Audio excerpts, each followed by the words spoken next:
dropping it down. Western Grove. Oh yeah, here's a nice little spot right here. Maybe might get to see some. Oh yeah, oh yeah. Look at that. Look at that hill country. Look at all them trees. You only find those in cities. No. Oh hey, this is the gas station that totally helped me out when I actually totaled my first bike. Oh, we're only gonna pass by where I totaled my first bike, so I totally get to show you like the exact turn and everything. This is actually really exciting. But yeah, a little bit further up here is where I actually totaled out my first bike. Well, insurance totaled it, and it did get some extensive damage, but my buddy bought it from me, and he's actually working on fixing it up and getting it running, and hopefully he'll actually have it up and going here fairly soon. So that will be really cool. Get to be riding around with him and be riding around with my old bike. So that would be pretty awesome. You'll be able to get to see what my first bike was. I'm sure I can find a picture of it somewhere for you guys. Imagine I still have one on my Facebook. 91 GSX 1100G is what that bad boy was. Sucker was fast.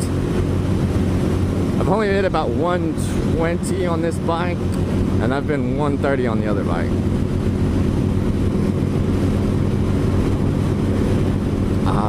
But I think we're getting pretty close to where I actually wrecked. So, you know, there's this turn up here. There's gonna be a slight left turn. Yeah, it was bad weather. It'd been raining on and off that day. I was in the turn. I was going fast. So I mean, that part of it was my fault. I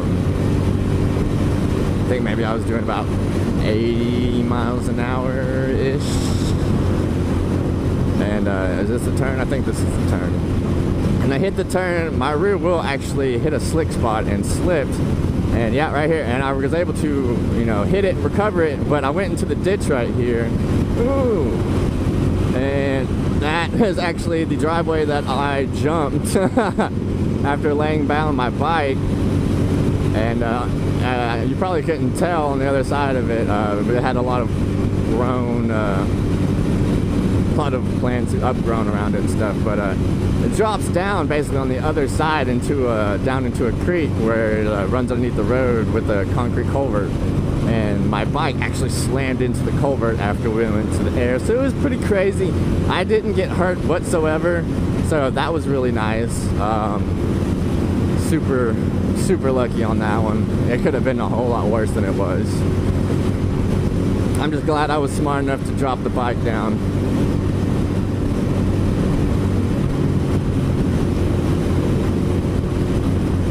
If I just like continued riding on it like this, I would have definitely been either dead or at least seriously injured. So, I mean, you don't have anything to protect you other than the gear you're wearing, and so, I mean, you still have to worry about slamming up against stuff or slamming into things, so on and so forth.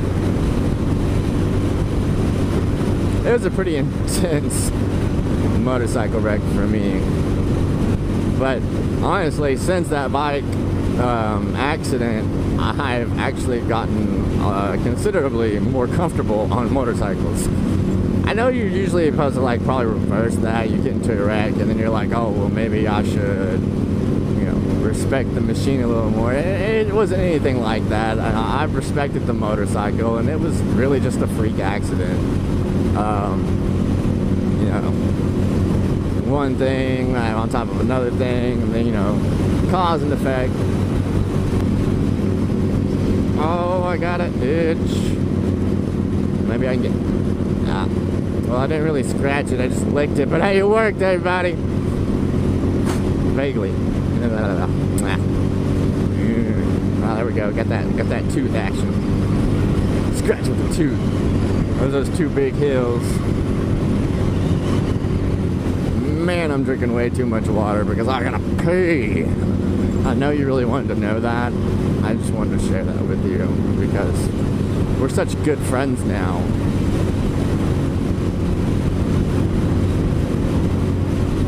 while I'm at it, I am actually going to go ahead and give a shout out to Libruh. I'm hoping I'm pronouncing that right, brother. He has got his own YouTube channel. He actually just picked himself up a dirt bike here recently and has been rolling around on that. He also does longboarding and a couple other things. He even did longboarding while being pulled behind his dirt bike by a friend or something. So that was a pretty cool little video he had going on. But yeah, I want to give a shout out to him. You want to check out his page, go right ahead. I'll put a link down in the description below, hopefully, if I remember. But good shout out to him. If you watch me, but you don't really watch a whole lot of moto bloggers or anything like that, then well, just stare at me and not wave. Appreciate that. Some other moto bloggers that I watch. I know my first moto blogger was Walterrific. It was right after I totaled my first bike, and I was fiending for some motorcycle action, right? So I went and looked up some moto blogging, and Walterrific was one of the first guys that I watched, and I really liked the way he does his videos and stuff like that. So I'm a big fan of his. If you haven't already checked him out, do that. I will put a link down in the description for all the people I'm about to give a shout out for. I also watched Do It With Dan and Chase on Two Wheels, BakerXDerek, and I know there's a couple more in there. Oh, I'm just drawing a blank right now. Yummi R6, Yammie Noon.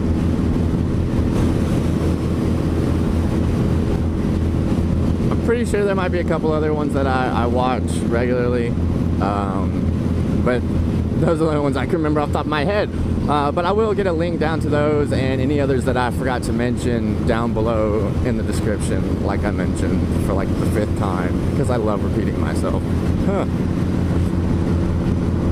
But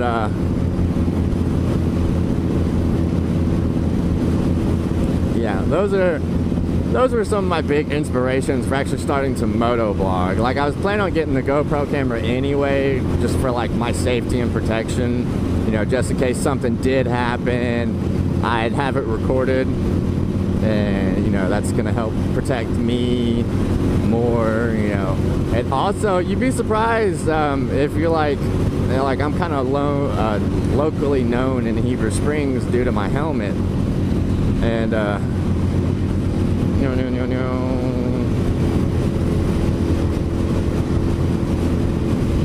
and ever since I got the camera, a lot of people that local drivers and stuff that have noticed it and stuff have actually straightened up. I've not had nearly as many near misses with other people not paying attention and stuff like that, so that's been really helpful and it's been really nice.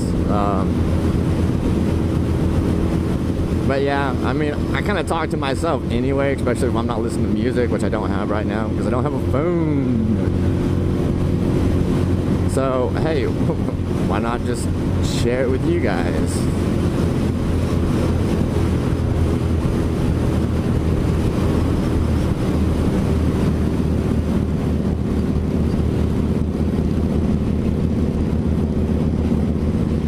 I'm definitely gonna have to get some stuff done to this seat for when I take my long trip, because this seat is killer, and not as in killer as in it's so soft, it's killer as in it's killing my butt. Ooh. So yeah, I'm probably going to get one of those like fur seats to wrap around mine. Yeah, that's right, ladies and gentlemen. I'm gonna have a fur seat. Give me a black one. Oh yeah, it's gonna be nice. Oh. Yo.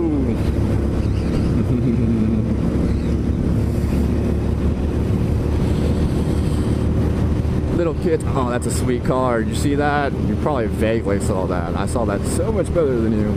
That was a sweet old school car. Oh man, I really hope hope we get there soon because I gotta go to the bathroom so bad. It's ridiculous. Well, maybe you shouldn't drink so much water when you know you're going to be... You know what? I don't even want to hear it. You gotta stay hydrated. Stay hydrated. Actually, ooh, that reminds me. That's another thing that I need to pick up and invest in before this trip is a camel bag. You know, one of those water jugs you put on your back and all that jazzy stuff. Yeah. Oh, my squeaky brakes. Squeaky, squeaky, squeaky, squeaky, squeaky, squeaky, squeaky.